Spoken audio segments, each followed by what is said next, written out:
I never thought installing an electric vehicle charger in my own garage would turn into a war with my homeowners association. But that envelope with the bright red violation notice stamp should have been my first clue that things were about to get messy. My name is Xavier Reynolds, and I had just purchased a brand new Tesla Model 3 after years of driving gas guzzlers. Living in sunny Sacramento, California seemed like the perfect place to finally make the switch to electric. The state practically begged you to go green with all those incentives and tax rebates. I figured installing a level 2 charger in my garage would be straightforward.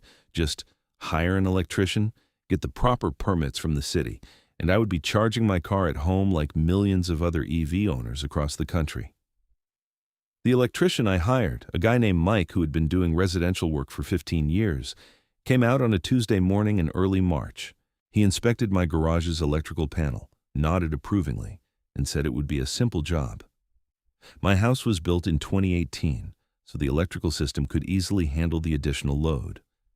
We scheduled the installation for the following week, and I pulled the necessary permits from Sacramento County. Everything was by the book. Mike showed up right on time the next Tuesday with his apprentice. They worked efficiently, mounting the charging unit on the wall near where I parked my Tesla, running the appropriate wiring, and ensuring everything met code. The county inspector came by that afternoon, checked their work, signed off on the permit, and that was that. I had a fully functional, legally installed EV charger in my garage. I plugged in my Tesla that evening and watched with satisfaction as the charging indicator lit up green. For 3 blissful weeks, I enjoyed the convenience of home charging. No more trips to public charging stations, no more waiting around while my car juiced up. I would just plug in when I got home, and by morning, I had a full battery. It was exactly what I had hoped for when I bought the Tesla. Then, that letter arrived. I pulled into my driveway after work on a Thursday evening, grabbed my mail from the box, and noticed the official-looking envelope from the Riverside Meadows Homeowners Association. Our HOA was one of those typical suburban associations that governed our development of about 200 homes. I had moved into the neighborhood 2 years ago and had minimal interaction with them beyond paying my quarterly dues. They handled the common areas, enforced some basic rules about lawn maintenance and exterior paint colors, and generally stayed out of everyone's way. Or so I thought. I opened the envelope while standing in my kitchen, still holding my car keys in my other hand. The letter was printed on official HOA letterhead with the association's logo at the top. It read, "Violation Notice. Dear Mr. Reynolds, it has come to the attention of the Riverside Meadows Homeowners Association Board of Directors that you have installed an unauthorized electric vehicle charging station on your property without obtaining prior written approval from the Architectural Review Committee. This installation violates Section 8.4 of the CC&Rs, which requires all exterior modifications and installations to receive advance approval. You are hereby fined $500 for this violation. Additionally, you must submit a formal application to the Architectural Review Committee for retroactive approval. If approval is not granted, you will be required to remove the charging station at your own expense. Please remit payment for the fine within 30 days to avoid additional penalties.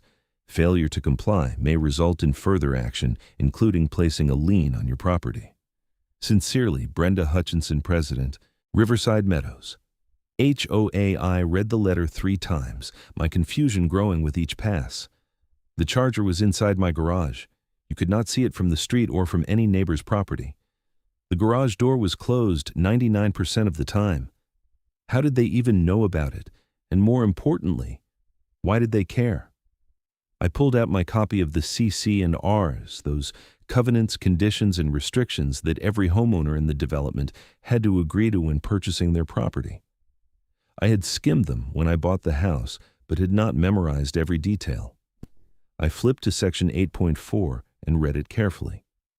The section talked about exterior modifications, specifically mentioning things like paint colors, roof materials, fences, sheds, and other visible changes to a property's appearance. The language was clearly aimed at maintaining a uniform aesthetic throughout the neighborhood. There was nothing in there about equipment installed inside a garage. The charger was not visible from outside, did not change the appearance of my home and was fully contained within my private living space. I felt my blood pressure rising. $500 for installing a charger in my own garage? That was absurd.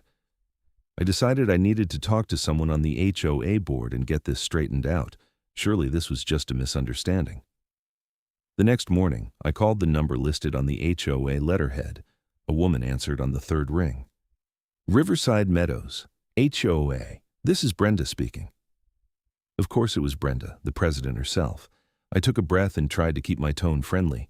Hi Brenda, this is Xavier Reynolds. I live at 847 Maple Grove Drive. I received a violation notice yesterday about my EV charger, and I think there might be some confusion. Mr. Reynolds, yes. Her voice was clipped, professional, with an edge of condescension that immediately put me on guard. What confusion would that be? Well, the charger is inside my garage. It's not visible from the street or from any neighbor's property. I'm not sure how it falls under the exterior modification rules. Any installation that affects the property requires approval, Mr. Reynolds. That's clearly stated in the CC and Rs. But the section you cited specifically addresses exterior modifications that affect the neighborhood's appearance. My charger doesn't affect anything outside my garage.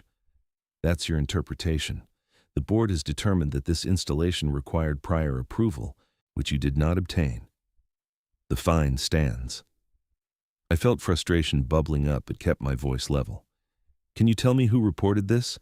I'm just curious how anyone even knew about it. That's confidential. We don't reveal the identity of homeowners who bring violations to our attention. Okay, so what's the process for getting this retroactive approval you mentioned? You need to submit an application to the Architectural Review Committee with detailed plans and specifications. There's a $200 application fee. The committee meets once a month, and they'll review your request. They may approve it with conditions, or deny it. And if they deny it, then you'll need to remove the charger. This was getting more ridiculous by the minute. Brenda, I have all the proper permits from the county. A licensed electrician installed it. Everything is completely legal and up to code. The county's requirements and the HOA's requirements are separate matters. Mr. Reynolds, I suggest you submit your application if you want to keep the charger. The deadline for this month's meeting is tomorrow at 5 p.m., so you will need to wait until next month's review. Good day. She hung up before I could respond. I sat at my kitchen table, staring at my phone. This was insane. I started doing some research online, searching for information about HOAs and EV chargers in California. That is when I discovered something very interesting. California had passed Assembly Bill 2565 back in 2016, which was strengthened by subsequent legislation. The law explicitly prohibited HOAs from restricting homeowners from installing EV charging stations. There were some reasonable conditions the HOA could impose regarding installation standards and compliance with building codes, but they could not simply deny the installation or fine homeowners for having them. The law recognized that promoting electric vehicle adoption was a state priority, and that HOAs could not stand in the way of that goal. I dug deeper and found more recent legislation, including provisions that allowed homeowners to install chargers in their garages without HOA approval, as long as the installation met local building codes and safety standards. My installation checked all those boxes. I had the permits, I had the inspections, and everything was done professionally. I printed out copies of the relevant statutes and drafted a letter to the HOA. I kept it factual and cited the specific laws that protected my right to install the charger. I explained that while I respected the HOA's role in maintaining the neighborhood, state law superseded their CC and Rs in this matter. I requested that they rescind the fine and acknowledge that the charger installation was legally protected. I mailed the letter certified mail so I would have proof they received it, and I emailed a copy as well. Then I waited. 4 days later, I got a phone call from a number I did not recognize. I answered, and a woman's voice screeched through the speaker. Mr. Reynolds, this is Brenda Hutchinson. I received your little letter about state law. Good, then you understand that the fine needs to be rescinded. I understand no such thing. You're trying to use some loophole to avoid following the rules that everyone else in this neighborhood has to follow. It's not a loophole, Brenda. It's state law. The California legislature specifically passed laws to protect homeowners' rights to install EV chargers. Those laws don't override our CC and Rs. Every homeowner agreed to those restrictions when they purchased their property. Actually, state law does override CC and Rs when there's a conflict. That's how the legal hierarchy works. And this isn't just my opinion. It's settled law that's been tested in courts. We'll see about that. The board is meeting next week, and we'll be discussing your case. I suggest you prepare to either pay the fine or remove the charger. I'm not doing either of those things, Brenda. The charger stays. And I'm not paying a fine for something that's legally protected. Then we'll have no choice but to escalate this matter. Good day, Mr. Reynolds. She hung up again. I was starting to see a pattern with her phone etiquette. I decided I needed professional help. I started calling attorneys who specialized in HOA disputes. The third one I contacted, a lawyer named David Patel, who had an office in downtown Sacramento, agreed to meet with me for a consultation. David's office was in a modern building with glass walls and minimalist furniture. He was probably in his early 40s, with graying hair and a calm demeanor that immediately put me at ease. I explained the situation, showed him the violation notice, my response letter, and the relevant statutes I had found. He read through everything carefully, occasionally making notes on a legal pad.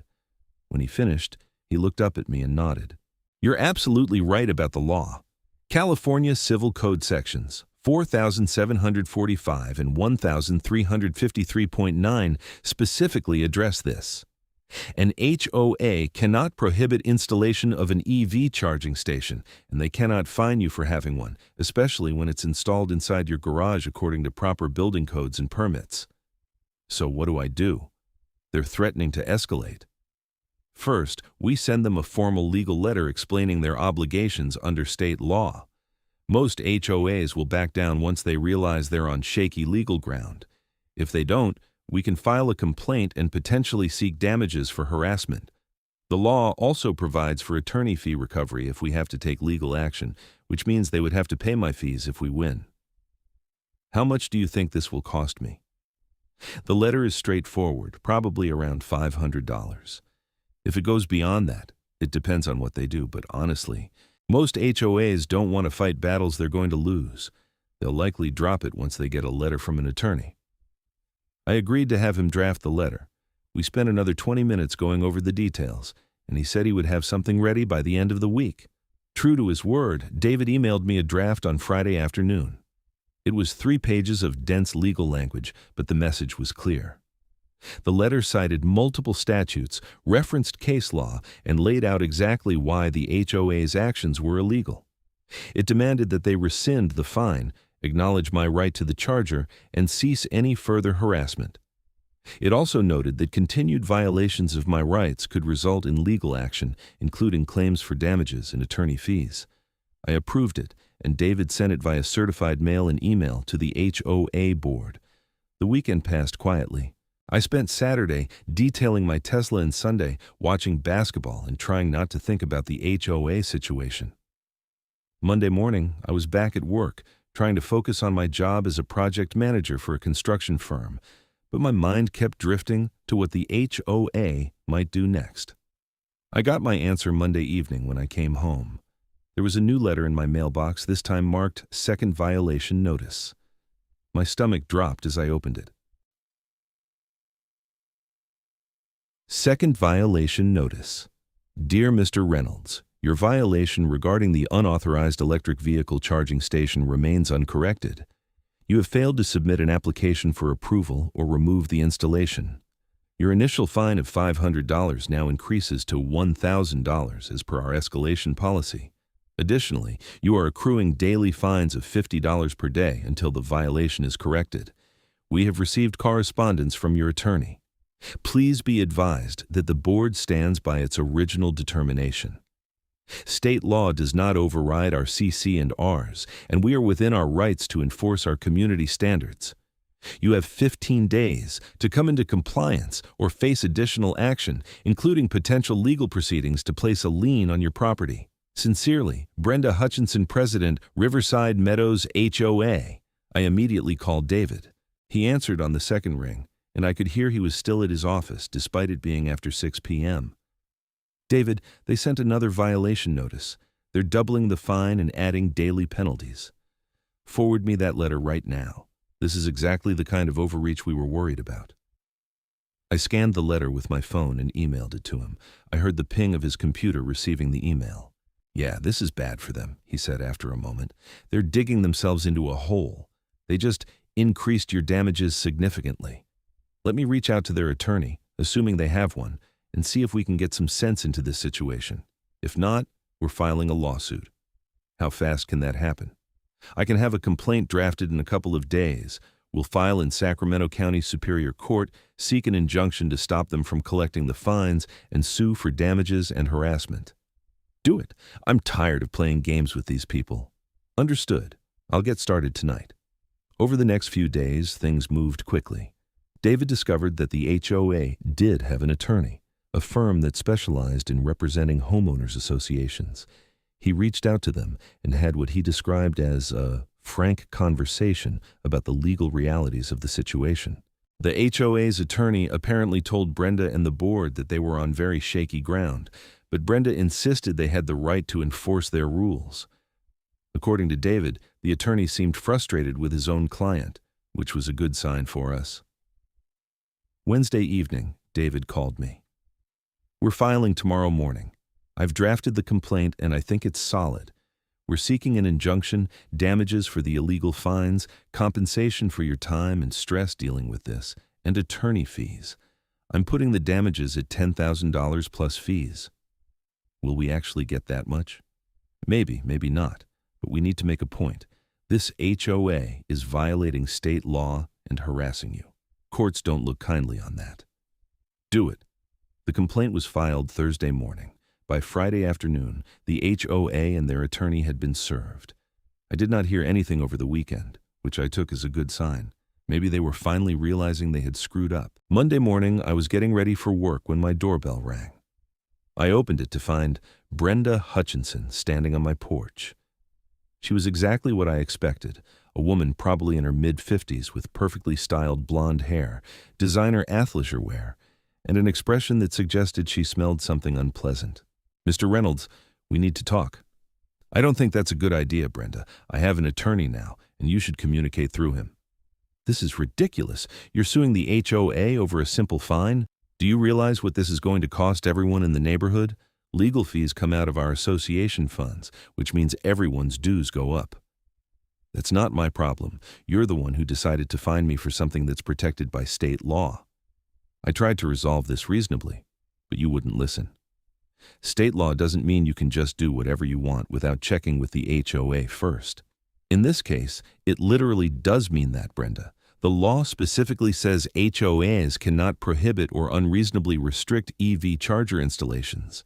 You can impose reasonable standards, but you can't fine me for having one, especially when it's inside my garage and you can't even see it. One of your neighbors reported seeing it when your garage door was open. So someone was spying into my garage? That's your justification? That's not spying. If it's visible from common areas, it's subject to review. Brenda, I'm done having this conversation. Talk to my attorney if you have something to say. I started to close the door, but she put her hand against it. You're tearing this community apart, Mr. Reynolds, over a stupid charger. No, you're tearing it apart by refusing to follow state law. Now please remove your hand from my door. She glared at me, but stepped back. I closed the door and locked it, then watched through the window as she stomped back to her Mercedes SUV parked in front of my house. She sat in the driver's seat for a moment, apparently making a phone call, then drove off. I called David and told him about the visit. He was not happy. That was incredibly inappropriate of her. She should not be contacting you directly while you're represented by counsel. I'm going to send another letter making that clear. Is this going to trial? Probably not. Most of these cases settle once the HOA realizes they're going to lose and have to pay attorney fees. But we need to be prepared in case they want to be stubborn about it. I'm gathering evidence, including documentation of similar cases in California where HOAs tried this and lost. We have a very strong case. How long does this usually take? Could be a few weeks, could be a few months. Depends on how reasonable they want to be. April turned into May, and the legal process ground forward. David filed motions, the HOA's attorney filed responses, and we had a preliminary hearing where the judge heard arguments about the injunction to stop the fines from accumulating. The hearing was in Sacramento County Superior Court, in a modern courtroom with wood paneling and fluorescent lights. Judge Margaret O'Brien, a stern-looking woman in her 60s, presided. She listened to both sides' arguments. David presented our case clearly, citing the relevant statutes and explaining how the HOA's actions violated state law. The HOA's attorney, a middle-aged man named Robert Chen, argued that the CC&Rs were a binding contract and that I had agreed to follow their rules when I purchased the property. Judge O'Brien was not impressed with his argument. "Counselor, are you suggesting that a private contract can override state legislation?" "Your Honor, we're suggesting that the homeowner had an obligation to seek approval before making modifications. But the modifications are explicitly protected by state law, are they not? The statute allows for reasonable restrictions, Your Honor. And what's unreasonable about a charger installed inside a garage, in compliance with all building codes and permits, that's not visible from the street?" Robert Chen did not have a good answer for that. The judge granted our preliminary injunction, ordering the HOA to cease all collection efforts and to stop assessing daily fines. She also strongly suggested that the parties work toward a settlement. As we left the courtroom, I saw Brenda in the hallway talking animatedly with Robert Chen. She looked furious. He looked tired. "That went well," David said as we walked to the parking garage. "The judge clearly sees this our way.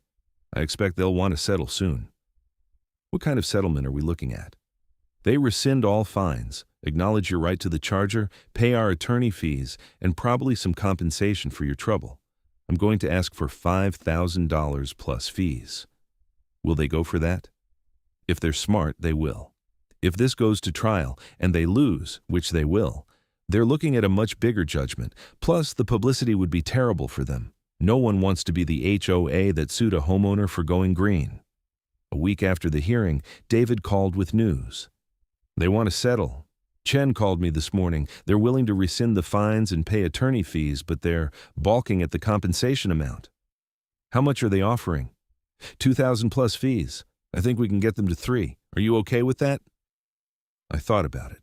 $3,000, plus they would cover David's fees, and I would get a written acknowledgement that the charger was legal, and they would not bother me about it again.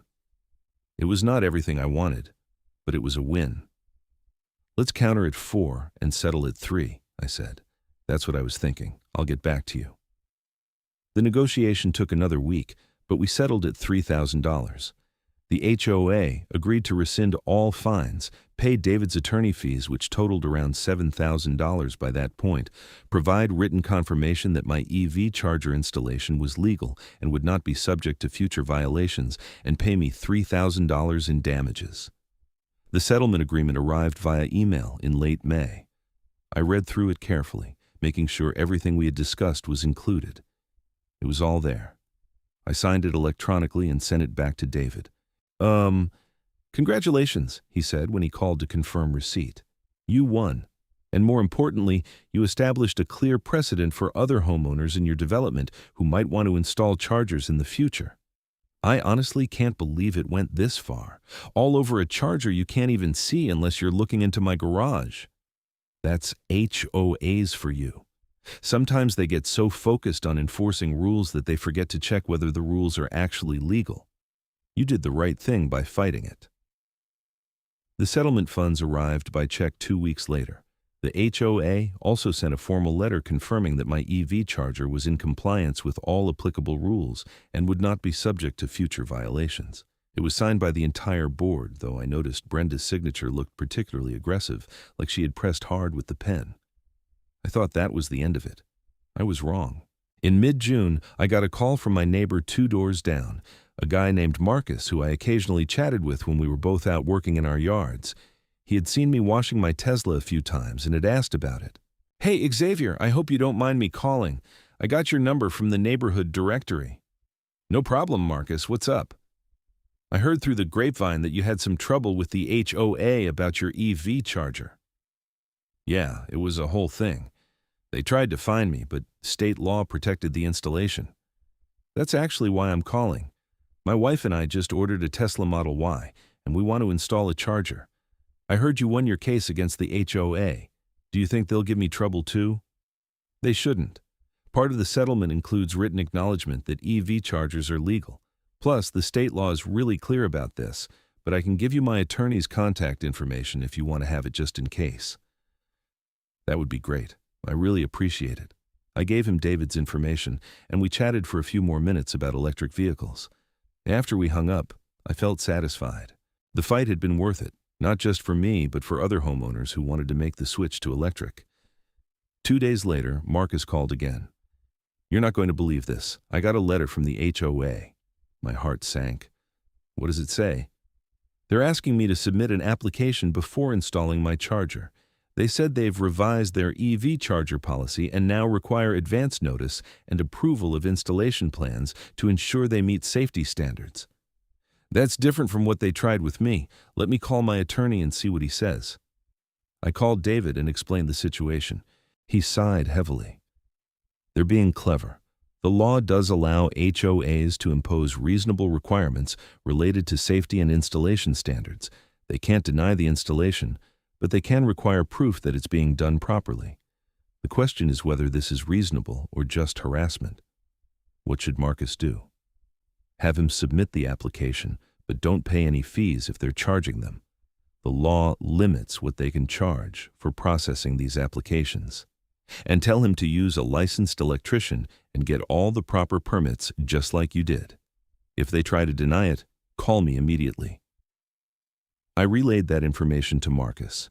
He submitted his application with detailed plans from his electrician and copies of his pending permit applications.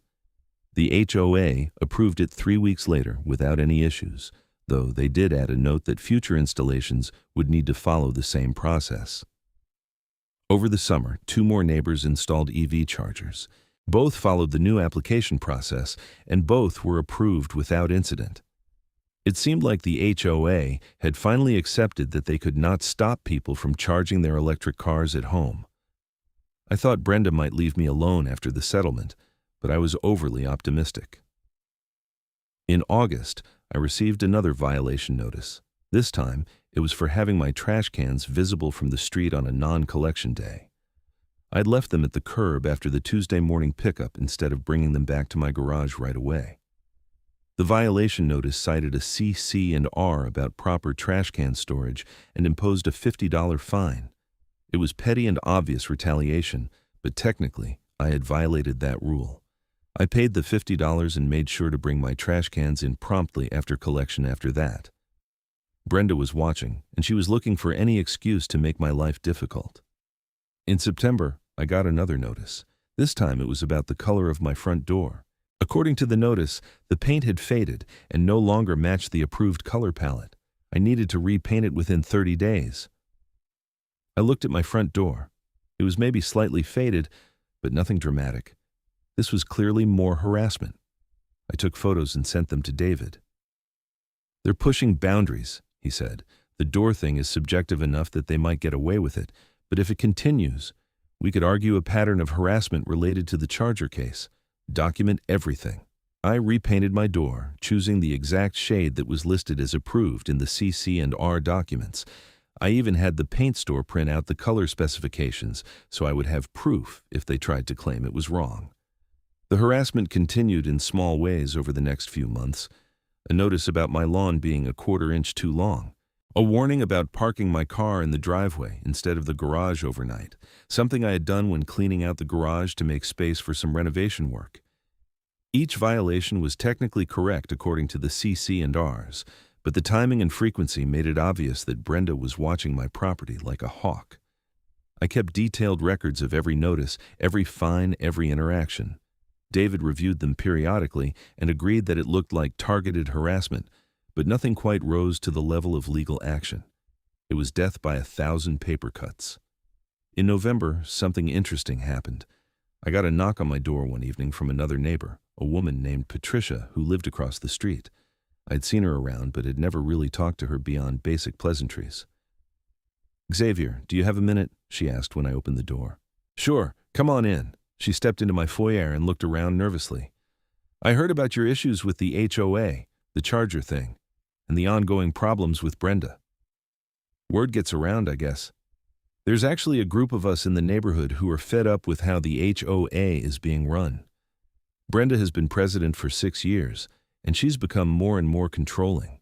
She drives around the neighborhood looking for violations. She plays favorites with people she likes and harasses people she doesn't. Sounds about right from my experience.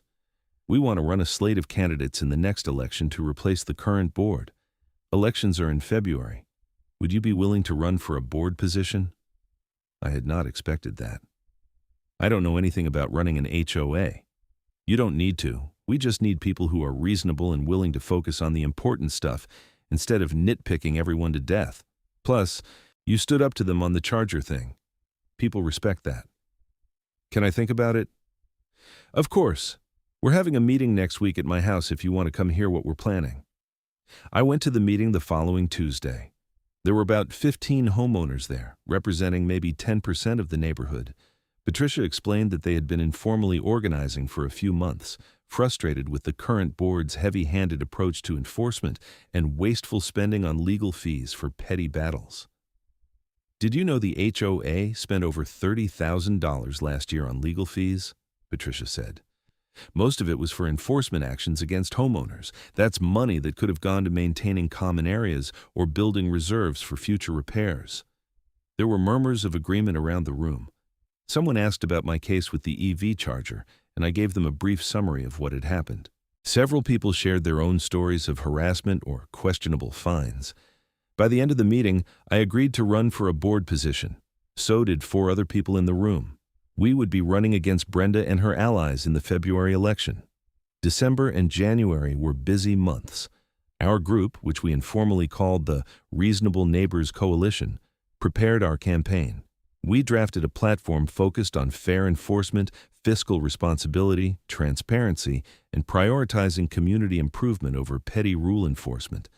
We printed flyers and went door to door talking to neighbors. Brenda's side fought back. They sent out letters warning that the insurgent candidates would lead to declining property values and chaos in the neighborhood. They claimed we wanted to eliminate all rules and let the neighborhood fall into disrepair. It was ugly at times, but we stuck to our message. The EV charger case became a symbol of the current board's overreach, and people responded to that. Even homeowners who did not have electric vehicles understood the principle. The board had wasted everyone's money trying to enforce a rule that was illegal, and they had harassed a homeowner for making an environmentally friendly choice. The election was held on February 15th at the community center. Every homeowner got 1 vote per board seat, 5 seats in total. You could vote for up to 5 candidates. Turnout was unusually high, according to the election monitors who had been doing this for years. Nearly 60% of homeowners either attended in person or submitted proxy votes. When the votes were counted that evening, the results were decisive. All 5 of our coalition candidates won seats, including me. Brenda received the fewest votes of any candidate, finishing in 10th place out of 12 people running. It was a complete rejection of her leadership. The transition happened in March. At our first board meeting, we elected Patricia as the new president. I was voted in as vice president, which I had not expected but accepted. Our first order of business was to review the HOA's finances and outstanding legal matters. What we found was shocking. The HOA had been spending money aggressively on enforcement actions, often pursuing small violations with expensive legal firepower. The reserve fund, which was supposed to have at least $50,000 for emergencies and major repairs, had been depleted to less than $10,000. Brenda and her board had been approving questionable expenditures, including paying themselves administrative stipends that were not authorized in the bylaws. We brought in a forensic accountant to review the books. She found approximately $40,000 in questionable spending over the previous 3 years. Some of it might have been legitimate mistakes or poor record keeping, but some of it looked like possible misappropriation of funds. At Patricia's recommendation, we reported our findings to the Sacramento County District Attorney's Office. They opened an investigation into the previous board's financial management. Brenda was furious and hired her own attorney, claiming we were pursuing a vendetta against her. The investigation took months. In September, the DA's office announced they were filing charges against Brenda and 2 other former board members for misappropriation of association funds and breach of fiduciary duty. The amounts were not huge. The DA estimated about $25,000 had been improperly spent or taken by the 3 defendants, but it was serious nonetheless. I attended the court proceedings out of curiosity. Brenda looked diminished, no longer the imperious HOA president, but just another defendant facing criminal charges. Her attorney tried to argue that the spending had been authorized and that this was a civil matter, not criminal. But the DA presented evidence of forged authorization documents and intentional misdirection of funds. In November, Brenda pleaded no contest to reduce charges in exchange for paying full restitution, performing community service, and agreeing never to serve on an HOA board again. The other 2 former board members accepted similar deals. The restitution payments went back into the HOA's accounts, helping rebuild the reserve fund. Our new board implemented significant reforms. We revised the enforcement policy to focus on serious issues that actually affected property values and neighborhood safety. We eliminated fines for minor infractions and established a warning system that gave homeowners reasonable time to correct legitimate problems. We also adopted a formal policy recognizing homeowners' rights to install EV charging stations in compliance with state law. And we created a streamlined approval process that was free and took no more than 15 days. By the end of my first year on the board, the neighborhood felt different. People were friendlier, more relaxed. The constant tension that had existed under Brenda's leadership had dissipated. We had more volunteers for community events, and the annual neighborhood picnic had its highest attendance in years. I served a full 3-year term on the board and then chose not to run for re-election. I had accomplished what I set out to do, create a more reasonable, transparent HOA that focused on building community rather than harassing homeowners. Patricia continued as president, and the new board members who were elected maintained the reforms we had put in place. My Tesla charger, the thing that started this whole saga, continued to work perfectly. I added a second charger when my wife bought an electric vehicle in 2028, and the approval process took exactly 8 days. No drama, no fines, just a simple review to confirm we had the proper permits and were using a licensed electrician.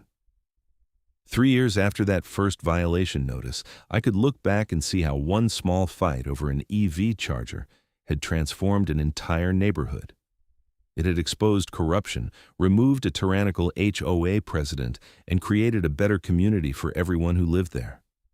Standing up for what was right had been worth all the stress and frustration. Sometimes I saw Brenda around town at the grocery store or gas station. We never spoke. She would see me. Her face would tighten with recognition and what I assumed was lingering resentment, and she would quickly turn away. I did not take any pleasure in her downfall, but I did not feel guilty about it either.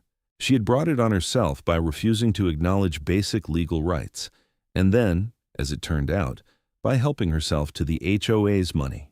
My experience taught me valuable lessons about standing up to institutions that abuse their power, even small-scale ones like homeowners associations. It taught me that laws protecting individual rights only matter if people are willing to enforce them. And it taught me that sometimes one person fighting for something as simple as the right to charge their car at home can spark changes that benefit an entire community. The Riverside Meadows neighborhood continued to thrive. More residents installed EV chargers without any hassles. The common areas were better maintained than they had been under the previous board, because we focused money on actual improvements rather than legal battles. Property values remained stable and even increased slightly, disproving Brenda's dire predictions about what would happen if her iron grip was loosened. I still live in that house, still drive electric vehicles, and still charge them with the same Level 2 charger that started everything. Every time I plug in my car, I think about that ridiculous violation notice and how it set off a chain of events that I never could have predicted. Life has a funny way of taking small moments and turning them into defining experiences. The story could have ended differently. I could have paid the fine and removed the charger to avoid conflict, but that would have meant accepting an illegal restriction and signaling to the HOA that they could steamroll over homeowners without consequences. It would have made it harder for future residents to install chargers. And it would have allowed Brenda's financial misconduct to continue unchecked, costing the HOA even more money over time. Instead, by standing firm on a matter of principle, I helped create meaningful change. The legal battle over the EV charger had been the catalyst that brought together frustrated neighbors, led to an election that ousted an entrenched board, revealed financial irregularities, and ultimately resulted in criminal charges against those who had abused their positions of trust. On warm summer evenings, I sometimes sat in my driveway while my Tesla charged, watching neighbors walk by with their dogs or kids riding bikes in the street. The neighborhood felt peaceful, lived in, comfortable. That was what an HOA should help create. A pleasant environment where people could enjoy their homes without constant fear of violation notices and arbitrary fines. Several other HOAs in the Sacramento area reached out to our board to learn about our reforms. Patricia and I gave presentations at a few community meetings, sharing what we had learned about balancing reasonable standards with homeowner rights. Our story about the EV charger case became a cautionary tale for other associations, a reminder that state law protections for environmentally beneficial improvements were not suggestions, but requirements that HOAs had to follow. The broader push toward electric vehicle adoption continued gaining momentum. By 2028, nearly 20% of cars in our neighborhood were electric or hybrid. Every one of those owners benefited from the policy changes that had come out of my fight with the HOA.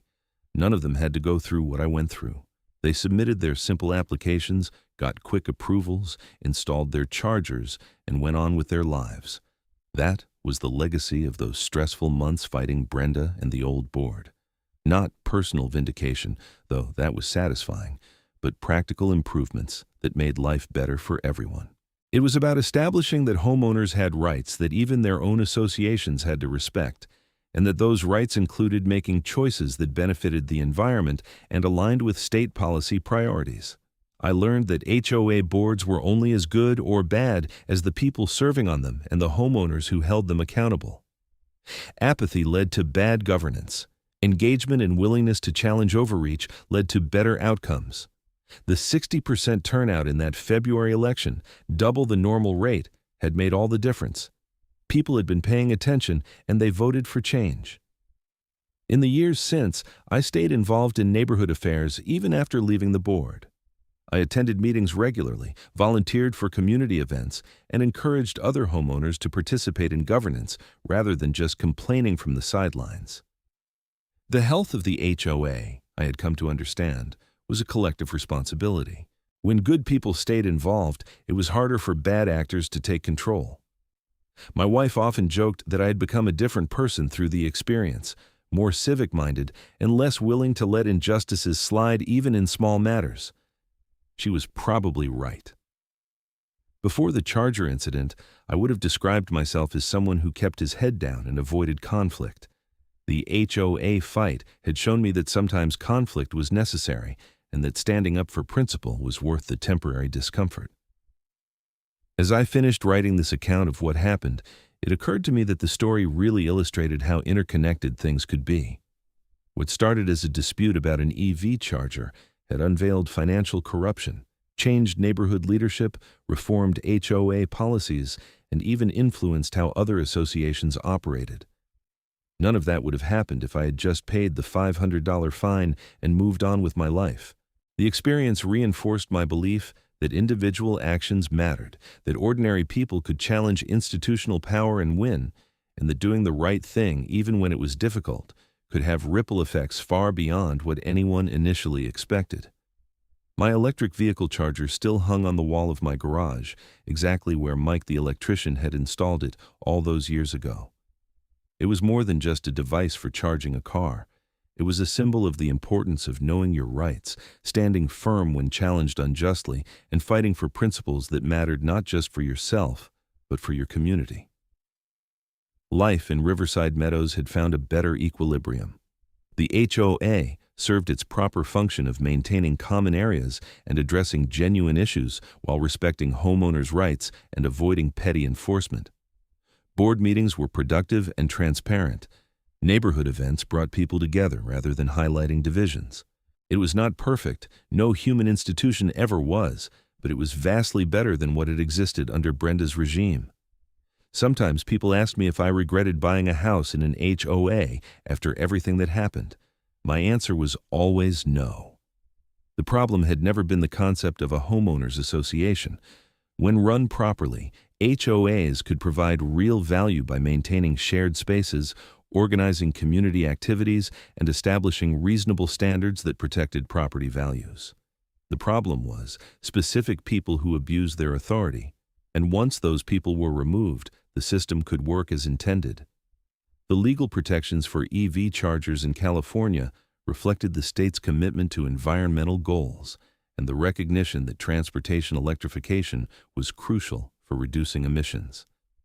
HOAs that tried to block charger installations were working against public policy and ultimately fighting a losing battle.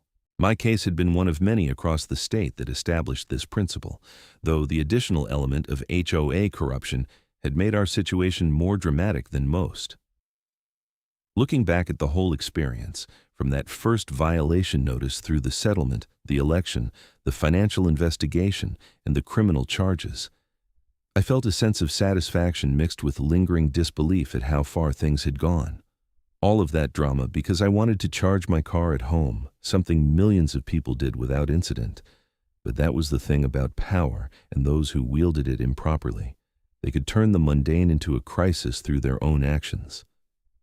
The charger hummed quietly as it delivered electrons to my Tesla's battery, a sound I had heard thousands of times by that point. It was a mundane sound, utterly ordinary, and that was exactly how it should be. Charging an electric vehicle at home was ordinary, unremarkable, protected by law, and no HOA president should have the power to turn it into a violation worthy of fines and harassment. My victory in that fight was not just personal. It belonged to everyone in the neighborhood who now enjoyed a more reasonable HOA. It belonged to the electric vehicle owners who installed chargers without hassle. It belonged to the homeowners whose association dues were now spent on legitimate improvements rather than wasteful legal battles and questionable administrative payments. And it belonged to anyone, anywhere, who believed that standing up to petty tyranny was worth the effort, even when the tyranny came from something as seemingly insignificant as a homeowners association. The sun was setting over Riverside Meadows as I stood in my driveway, my fully charged Tesla ready for another day of emissions-free driving. The neighborhood was quiet, peaceful, exactly what I had wanted when I moved here years ago. It had taken a fight to preserve that peace, but the fight had been worth it. My EV charger was here to stay, protected by state law and vindicated by every positive change that had followed from my refusal to back down. That was the real story behind the violation notice, the legal battle, and everything that came after. It was about one person standing firm, a community coming together, justice being served, and a neighborhood becoming better than it had been.